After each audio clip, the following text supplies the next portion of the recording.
What's up, everybody? Welcome back. On today's episode, we're not going to be casting stuff. Instead, what we're going to be doing is talking about a question that I get asked really frequently, and I've answered a few times before, but never in a concise package like this.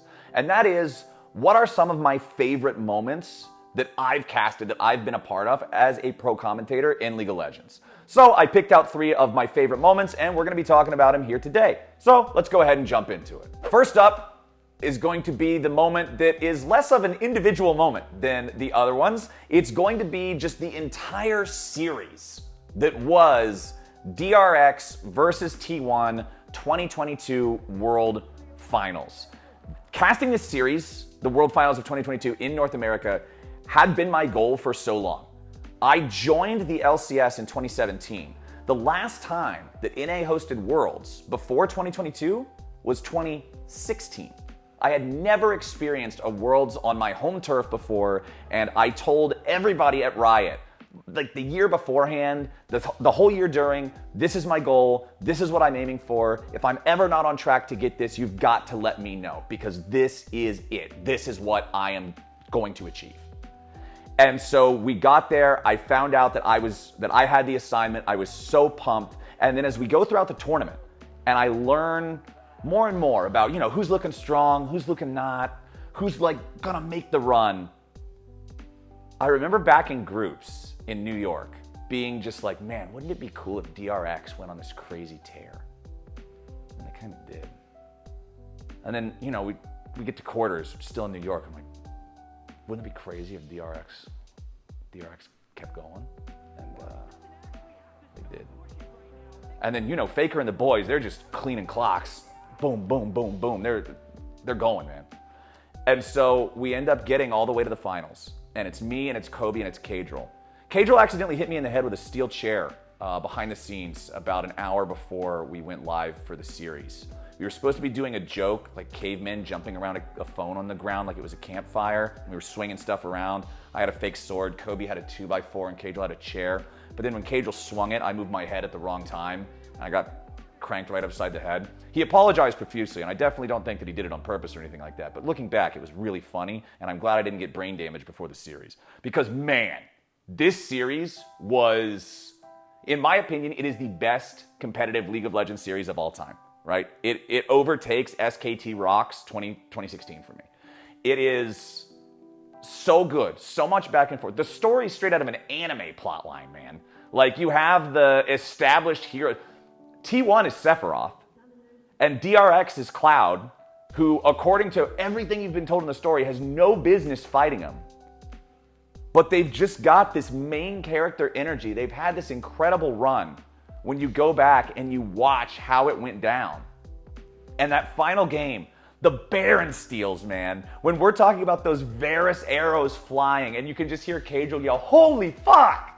And my voice is going by the end of it. And you can go back and you can look at the caster cams of me just pointing at these guys like, you guys got to take it. I got to do the ending call. And it's just Kobe and Kadril during that victory march talking. And then it comes back to me. And I still they have been doubted. They have been discounted. They have been dismissed. But DRX are your 2022 world champions.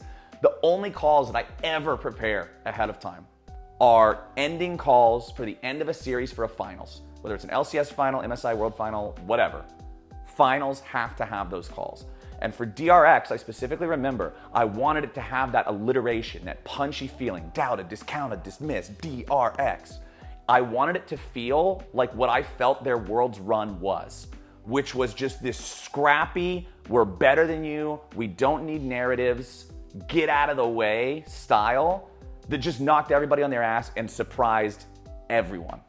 And so I had that line ready. I still remember it in my head to this day.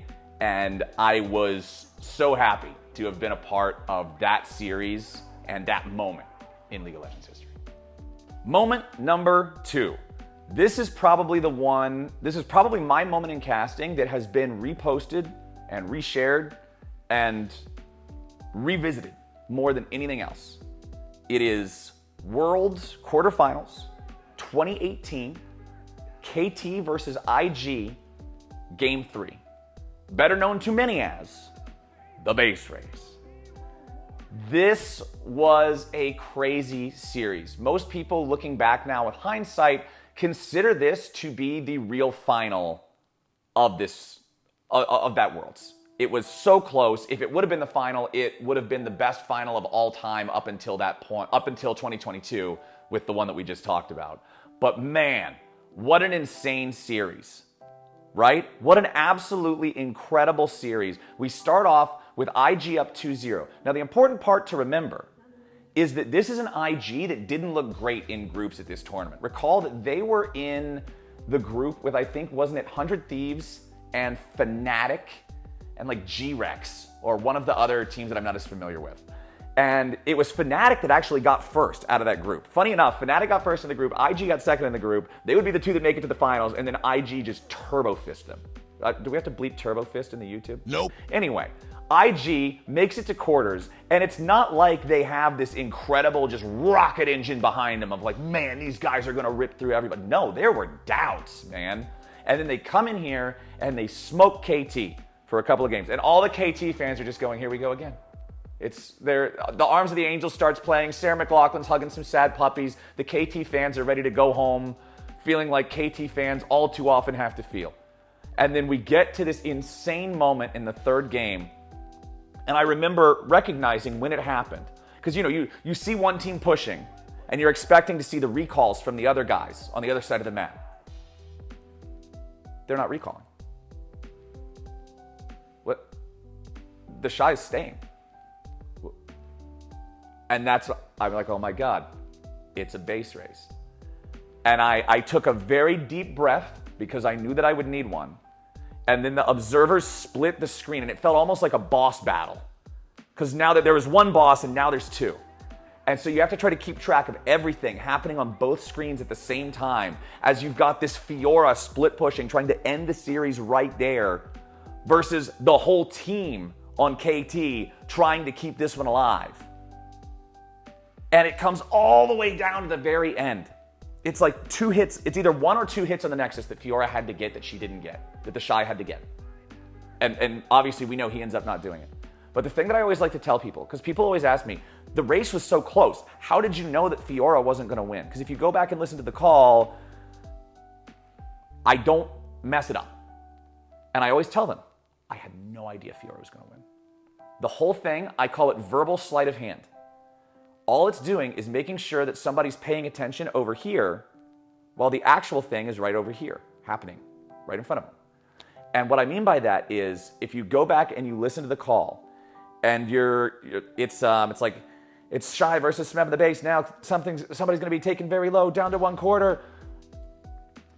KT's still marching. It's a base race. Who's going to win? The Shy will not. That's the call.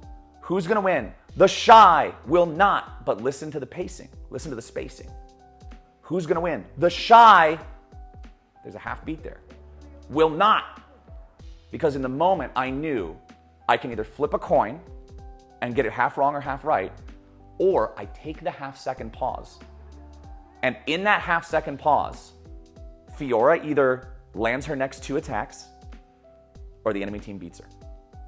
And it sounds like it's not a pause. Nobody's going to look at that and say, oh, Caster lost his words there. It's a dramatic pause that accomplishes a greater purpose in giving me the extra half a second to process who just won. And I don't even actually notice first which Nexus has the explosion graphic on it. The way that I knew to continue with the call was I saw the camera move to the other Nexus. As soon as I see the camera start to shift, I know that it's not the Nexus that Fiora is on that actually blew up, because the health bar was so low you couldn't even tell. So as soon as I see the camera move, that's when I started talking again. And when you look at the caster cam in that video, you'll notice at the very end that when Papa Smithy and Kobe are jumping up and down and they're talking about like, oh my God, KT takes it to game 4. What is going on? I'm like leaning against the back with my hand on my head because I almost made myself pass out from talking for so long. That was such a cool moment. It is such a cool series. And it never fails to put a smile on my face when somebody brings it up again, because that was one of the moments where I was proudest of myself for doing justice to what I think was one of the biggest action sequences ever in competitive League of Legends.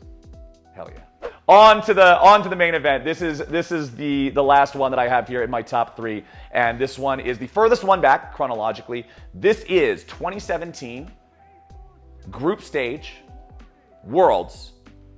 SKT, they're still SKT at this point. They haven't rebranded to T1 versus EDG. Now, it's worth noting, this is my first year. I did not get to do anything past play. I think I might have got to do a little bit of play-ins at MSI that year, but I didn't do anything past play-ins. I had done play-ins at Worlds, and then we were in China. I was in Wuhan, China for exactly 1 week because I was still the noob. You don't get to go very far into the tournament when you're the noob. I had 2 days of main stage that I was going to be casting. That's 2 sets of 3 games each, best of 1 format, group stage. And so this was actually my first time ever casting main stage International League of Legends. This was one of the 3 games in my first set ever. And it was with Papa Smithy and Deficio. And this game is where SKT has literally not scored a kill. They're down just real bad. Their opponents are up about 9, almost 10,000 gold. And anybody who's ever played League of Legends has been in a situation like this, where it just feels hopeless. But it's SKT, man. And so there's the play in the mid lane, and EDG they get a little too confident, they get a little too careless, and SKT engages. And you've got Wolf's Rakan jumping out, immediately coming in for the grand entrance, right? It's followed up with a really nice silence from the Cho'Gath to make sure that nobody's going to get away.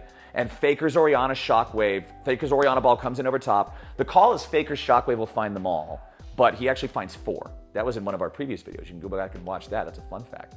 The Shockwave hits, and you just see these health bars get eviscerated. They're all red. And the big controversy about this call that people have always called out is, CaptainFlowers, why didn't you give more credit to Wolf's Rakan in the moment? And I can tell you guys right now with utter and absolute confidence, I have watched this play back over 100 times since then. And I still believe that I made the right call. And that's not just hubris, that's not just me like tooting my own horn, right?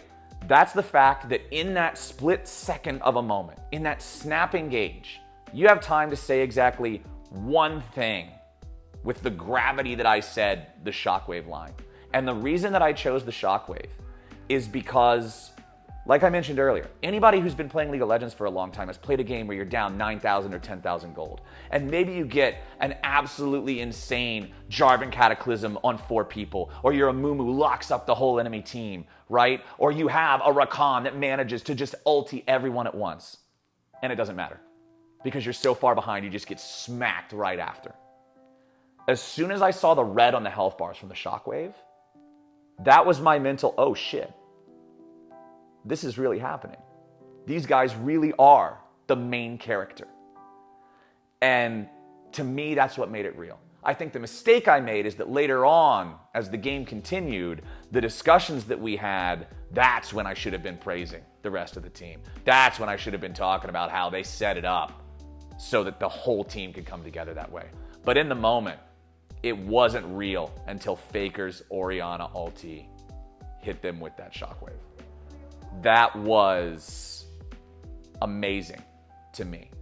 And I remember afterwards, when we went backstage, back into the green room, Papa Smithy and Deficio, our casting director, asked them and was like, so how was casting with Flowers? How did it go? And Papa Smithy, well, positive reviews, he said, I enjoyed it. She was like, Deficio, you've never casted with Flowers before. How was that? And I just remember the look on Deficio's face. He looked surprised, but impressed. He was like, no, that was good. He's very good. First time that I have ever had to hold the table in place because I'm afraid that someone was going to break it. And that was such an honest compliment. I cannot tell you guys how good that felt to go out there on main world stage for your first time ever, after only getting to do play-ins, after being the new guy, right? Like, you got to prove yourself. You go out there with Papa Smithy and Deficio, who are both S tier at their roles, and you step up to the plate and you knock it out of the park. I will never forget that feeling. It is one of my favorite moments that I have ever casted. It is one of my favorite moments that I have ever lived as a human being. And it will always be one of my top moments in League of Legends competitive history. So that's what we got. That's our moments here today. Let me know in the comments which one of those you guys are the biggest fan of, or if it's not any of those, let me know which other one of the games or plays or matchups that I casted left a lasting impression on you as one that you thought, damn, that was cool. And maybe we can do one of these in the future for those moments, and I can tell you guys my perspective on them. Always looking to see what more content you guys are wanting to watch, what you're enjoying, so let me know. Like and subscribe if this is the kind of content you're enjoying, and we will keep making more of it. Hope to see y'all back here real soon. Remember, my name is CaptainFlowers, but you probably already read that on the YouTube channel. We'll see you back here. Hell yeah!